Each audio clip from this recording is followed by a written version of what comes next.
Right, as we welcome everyone into this week's edition of our bi-weekly webinar or bi-weekly podcast, if you will, and our update here at Gentian. There's a lot that's gone on this last week or two.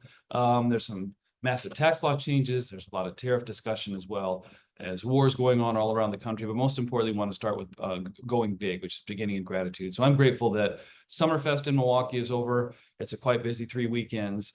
And Summerfest is usually kind of the initiation of summer here. And boy, did we hit summer weather for us. It was quite warm, beautiful time, met a lot of people there at a couple of different events we attended. But the largest outdoor musical fest in the world, 600 artists in 9 days, was actually spectacular again. Milwaukee pulled it off well, and it was great to see. So my gratitude is for my wife going to visit with her father in his hometown of Minerva, New York. They took a kind of pilgrimage from Iowa. They all got together and flew out there with him, and he was the oldest surviving member of their high school in Minerva, which celebrated its 100-year-old anniversary. So some incredible special memories there as well. Also getting to spend some time with my daughters one-on-one, which was outstanding. Really got some great connection with them as well. So with that, how about Zach? How about yourself? Yeah, thank you, Chris. I always share how grateful I am for my wife and my son, so I'll just change it up. But I'm extremely grateful for getting back into the rhythm of health and fitness. I kind of took about 6 months off to really navigate the new life changes and be the most present husband and father that I possibly could. And now that we got it figured out a little bit with a routine and rhythm, fitting fitness back in, because it's extremely important piece of my life, and also grateful for the humility and patience that it requires of when you take some time off and get back into it and stopping yourself from being like, this used to be so easy. Why is this so hard? So I'm really grateful for getting back into the rhythm. Awesome. Thank you, Zach. I appreciate it. It's kind of like reading a book, right? You read it, so you know everything in it. You go back to the book and go, I don't remember any of this. So exactly. It's kind of an interesting one as well. How about Ken? Thank you, Chris. Appreciate it. Thank you for you all, and great to be on this webinar with you all. And also, just my gratitude goes out to the 4th of July celebrations, of course. The freedom it affords us to do all the fun stuff that people talk about. It's really quite remarkable, the things we get to do, family, friends, things of that nature. So grateful for the freedom it affords us.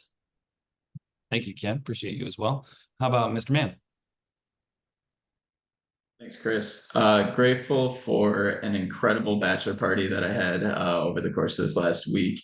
More of a bachelor trip. We went up to Alaska, and it was one of the most incredible experiences of my life. So my brother put that together for us and got to do a little bit of fly fishing, a little bit of hiking, everything that I really wanted to do to just spend with a couple of the guys up there. So it was wonderful. Thank you, Mike. How about Michael Burschbach? Thank you, Chris. My gratitude today also goes out to the 4th of July. It is my second favorite holiday of the year besides Christmas. It's always a great time to see a lot of friends that tend to come home who are spread across the country, as well as see my family as well. And also just a great reminder and thank you to those who have served and are serving to protect our freedom. So thank you, Chris. Awesome. Thank you as well. Mr. Carroll, how about yourself? Thanks, Chris. I like to give a shout out and gratitude to my daughter today. It's her 8th birthday, and she pulled an absolute masterstroke to tug at my heartstrings last night and said, Dad, I really want you to get me up early to work out with you for my birthday. And that just touches my soul. So that was a fun way for me to start today and start celebrating Sydney's 8th birthday. I would say happy birthday to Sydney as well. And where does a penguin keep its money? Oh, no bank, of course. No bank, of course. Yeah, Sydney she knows that one, has repeated it well, so that one goes out to her. Let her know we told her that. She'll appreciate it. Fantastic. But so today there's a couple different things that we're going to cover. Today's really about lifeboat drills. Lifeboat drills are really times when things are good. So times like these, we want to talk about when they're not so good. They help us look at times where we want to make decisions that maybe aren't going to work for our plan, and when things actually move in an opposite direction. So the best time to talk about those is when things are really good. You don't want to talk about them when they're happening, because emotions tend to rise up as well. But when markets are hitting all-time highs like they have been, when the economy is actually doing fairly well, especially as prices are climbing of many of the different companies that we own, great companies we own, we want to talk about, well, what happens when it doesn't? What do we do when? What have we prepared for? So a lot of what we'll talk about today is lifeboat drills, having a bit of extra income set aside, maybe having 2 years set aside versus, what you might normally have aside, doing 12 months of income versus the 6 when corrections occur. There's a lot of protocols that we have that we prepare for. We kind of give it short shrift sometimes with you because you pay us and you compensate us to be able to be your partner and take care of all this for you. So when we do, we don't want to overwhelm you with it. There's another concept that I'll kind of bring out at this point in time, and I'll let the team talk more about lifeboat drills as we go through, but they are essential. We've done it for many, many years.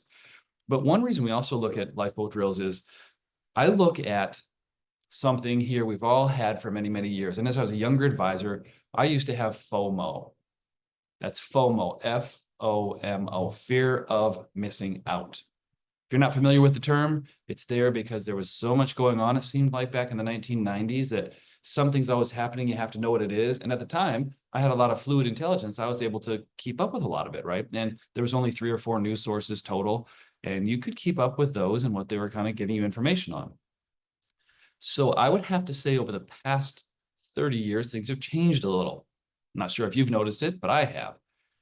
What we have now is we drop the F off of FOMO, and we've got something called OMO, overloaded missing out. As I talk to leaders in our industry and leaders of other businesses, what I find is this overloaded missing out is happening to almost everyone.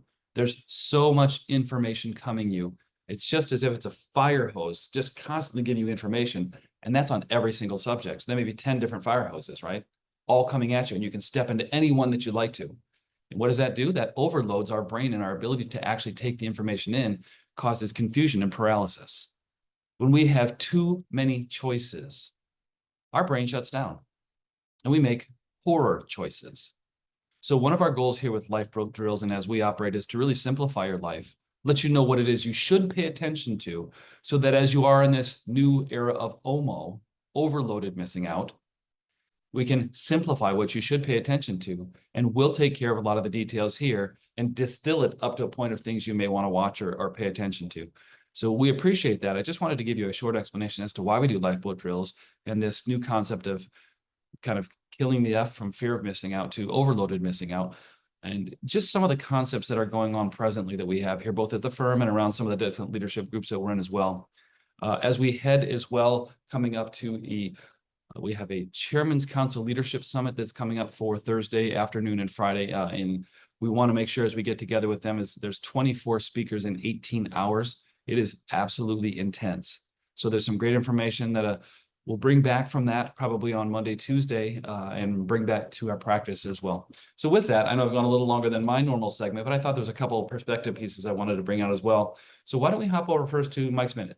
Mike, what's going on? Chris.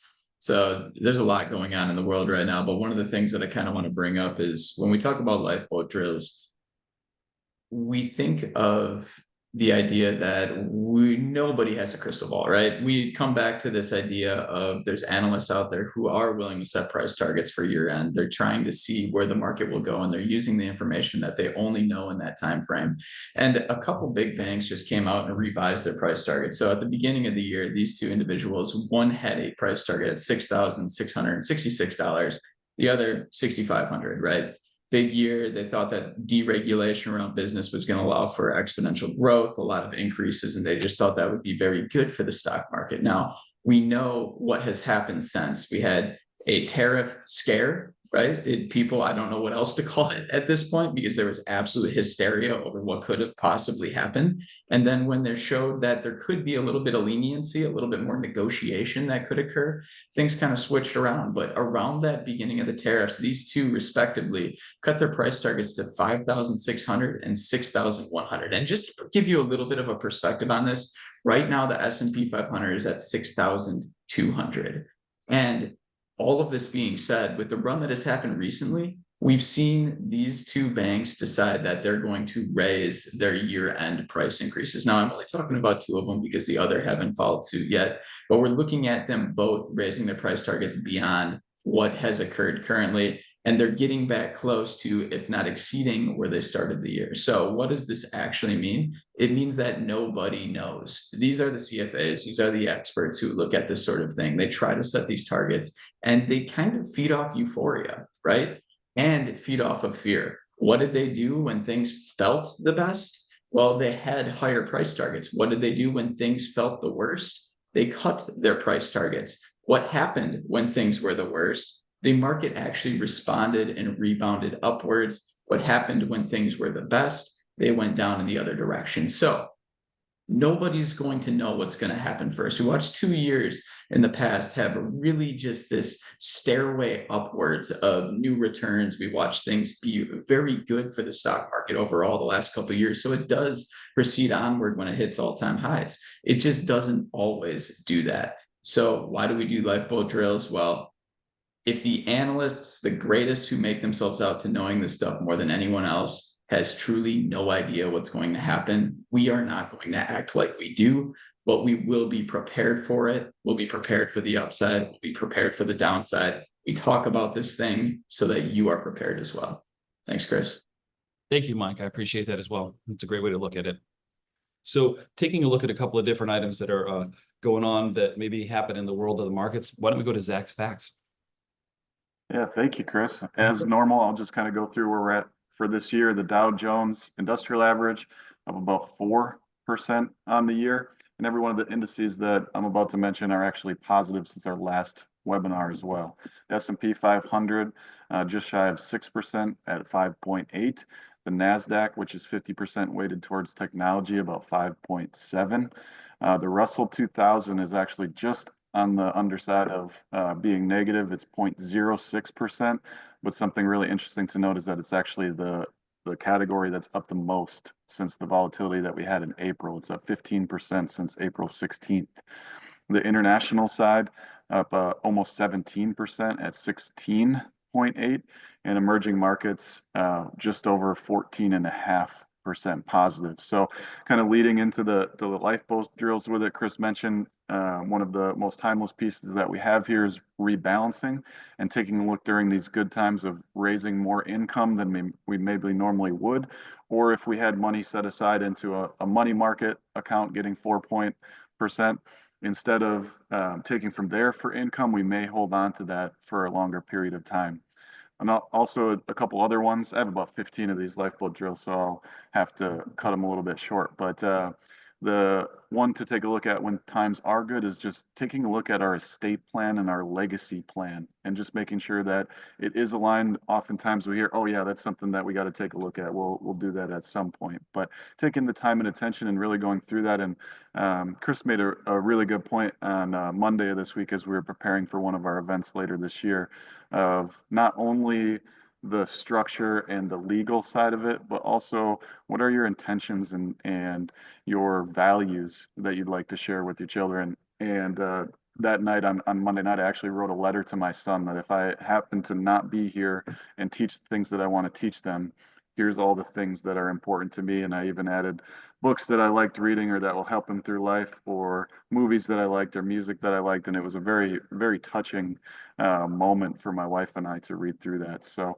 I really appreciated that perspective from Chris. And as Mike mentioned, the last one I'll mention is just being aware of behavior, our own, but also what the media is sharing with us. And there was a lot of fear and speculation during that time, during April, that Mike mentioned with the tariffs.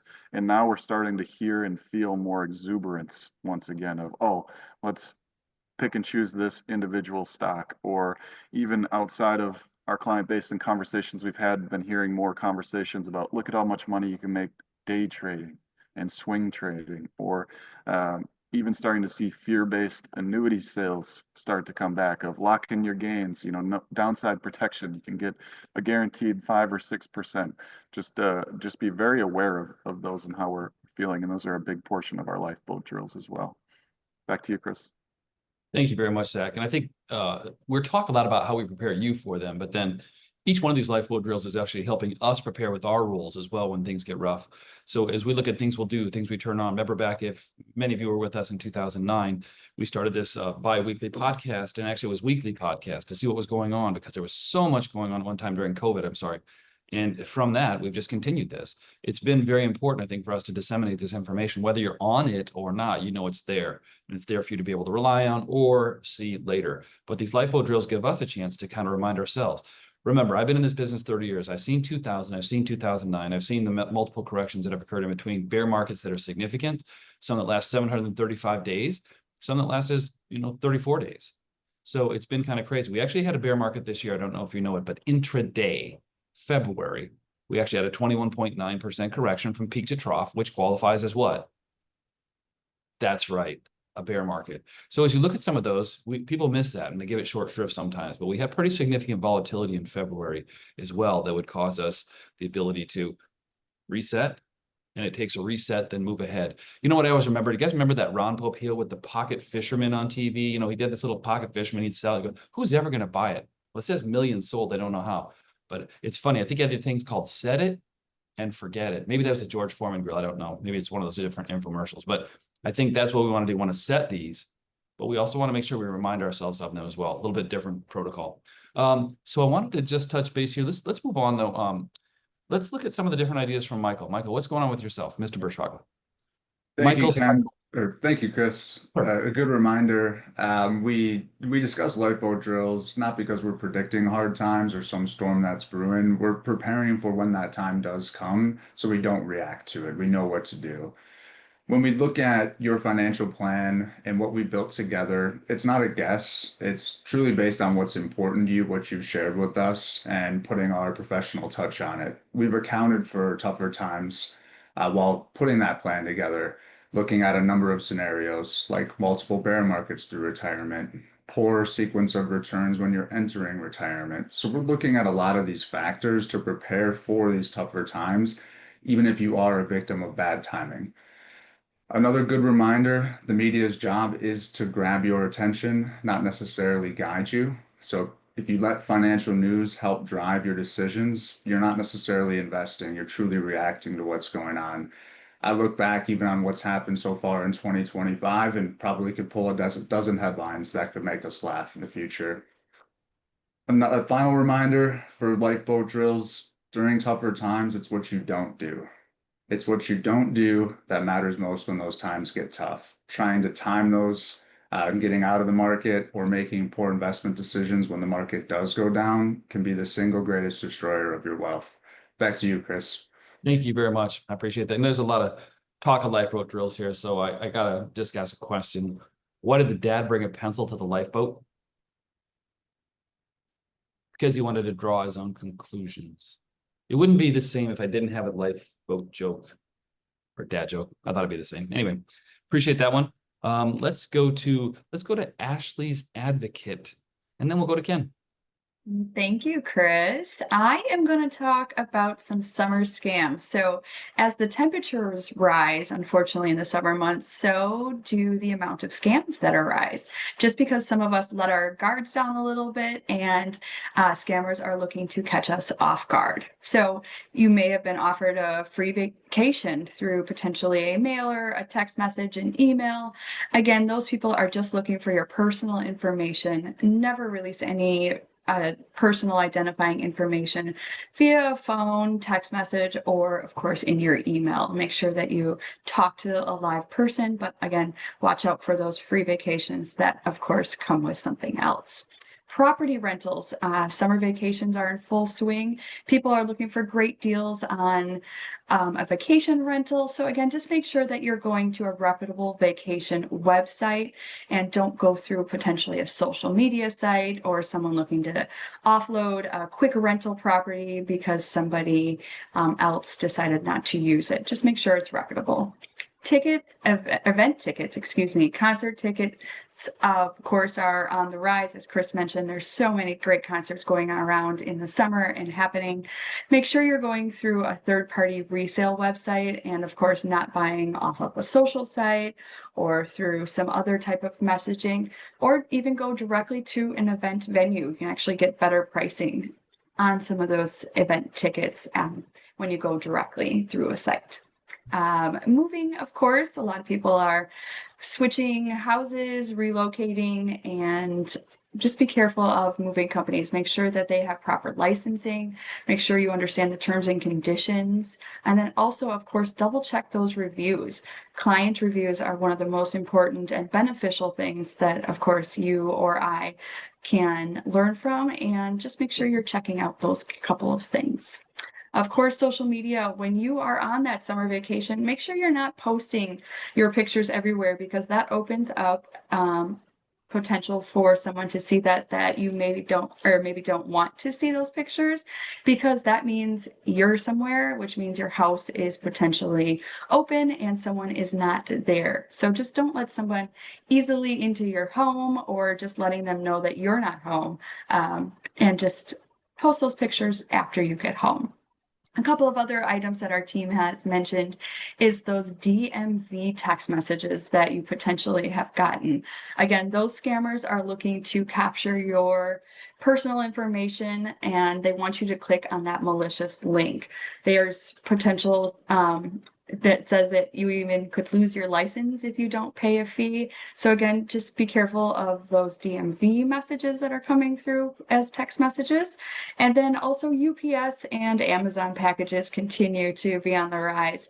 So just, of course, do not click on the link. Go directly to your Amazon site or go directly to the UPS site. Call UPS directly. Again, don't click on those messages that come through via text message. So just watching out for your safety, and I wish you the best for the rest of the summer. Thank you, Chris. Thank you as well. Yes. I think another one is the IRS and the DMV will not ever text you. So as you look at some of these ideas, it's kind of crazy to see them.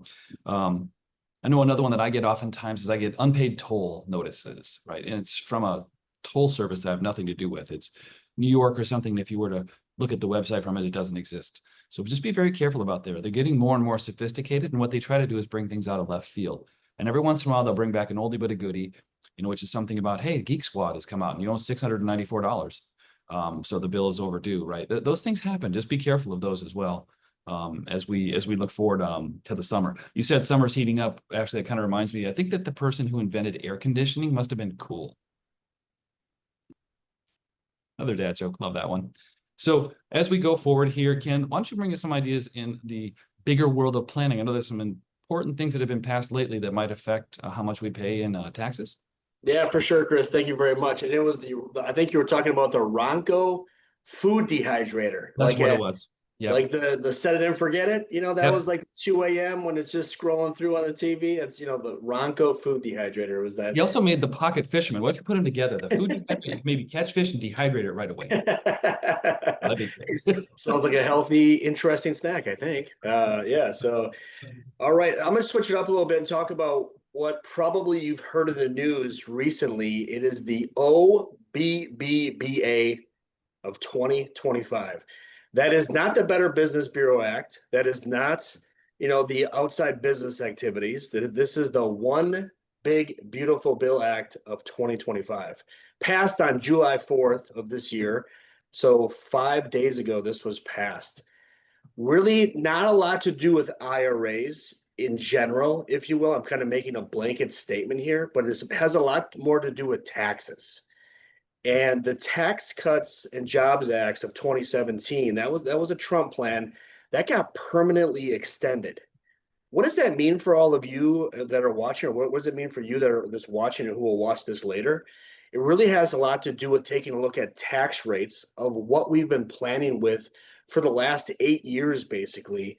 And now you get a wonderful opportunity to really take advantage of these low rates for, it says permanently, but we'll see what permanently really means, but for the foreseeable future.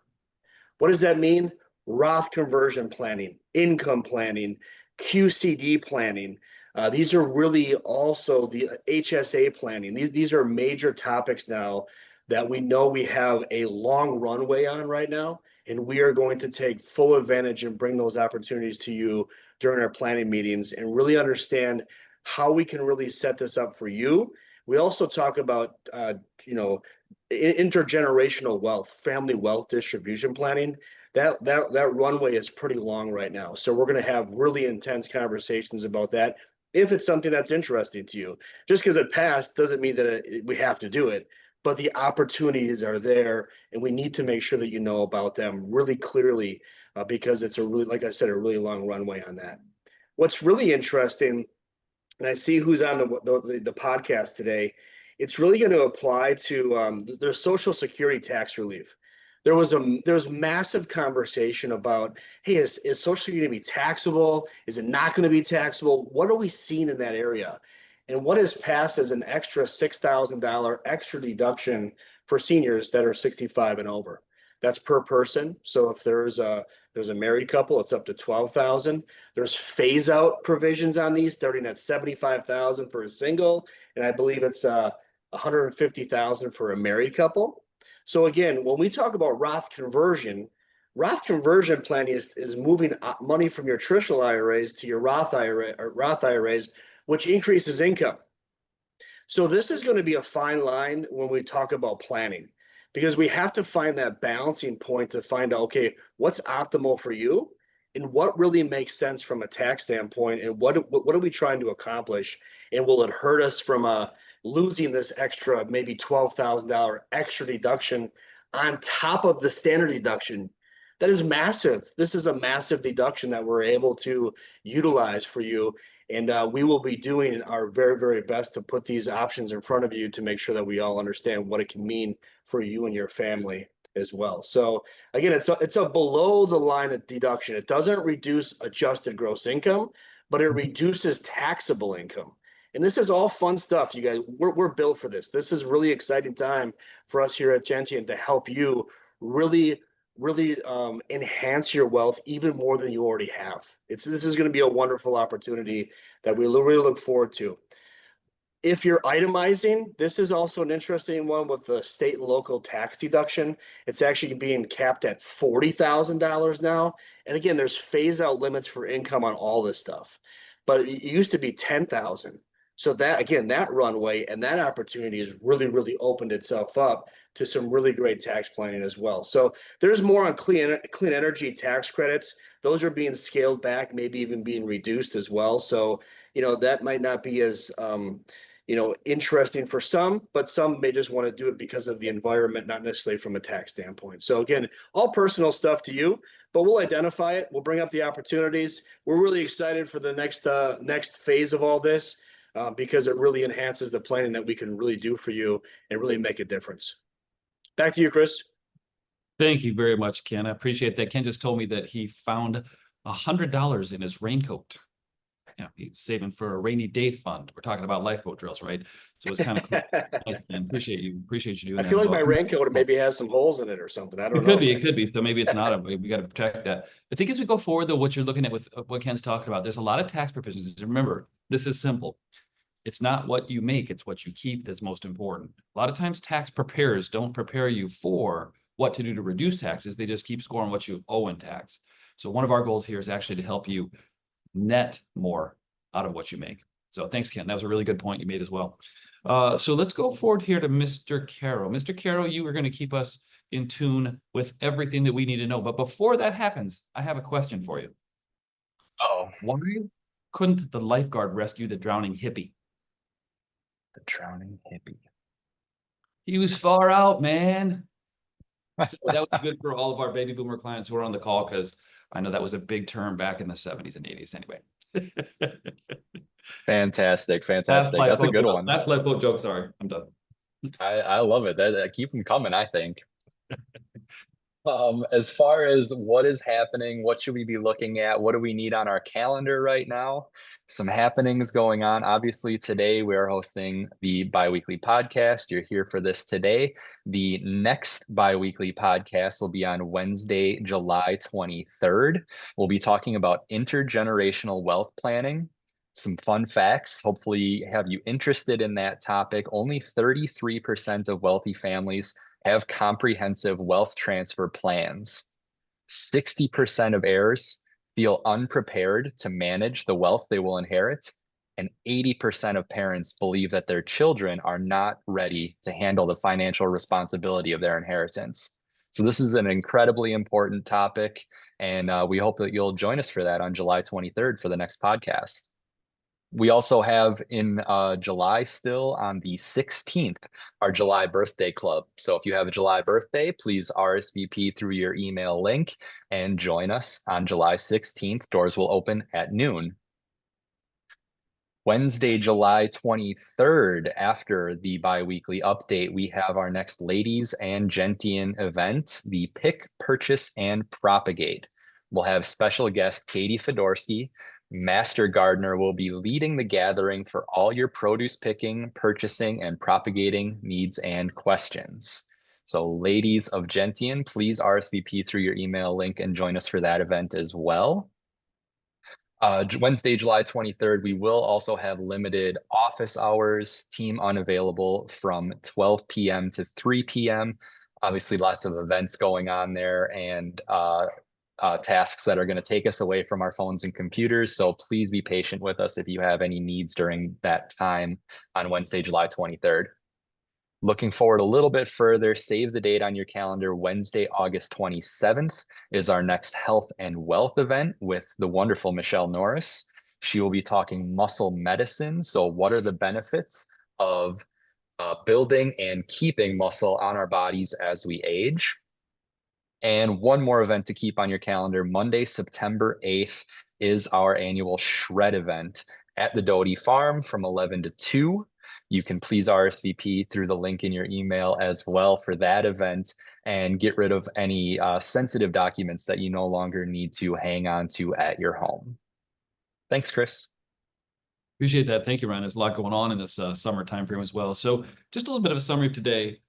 One thing we talked about that Zach actually discussed, he wrote something called an ethical will. We'll have more conversation around that as we go forward, but that's writing a lot of the wishes along with what you'd like around money or life to someone. And it's leaving more of directives, not directives, but of suggestions of things that I studied, things you may want to study, how I've raised you, how I might want to raise you, different things I've done in life and beliefs I have. But this ethical will becomes a very valid, very important part and awesome. And also, as Zach mentioned, kind of very personalized. When you're going through it, it can bring tears. What have I done in my life and why have I done that? And what might this mean to you? And this is what I hoped for you as I went forward. So it's a wonderful piece, but we call that an ethical will for any of you guys who take notes on the webcast or on our podcast, I should say. Another one we talked about was the overloaded missing out concept. Just be aware of it. It's a lot there. You don't have to stay in touch with everything in every minute of every day. It will overload you. They're called microfractures, and those add up to a day to become a very fractured day by the end of the day. So be careful with what you take in.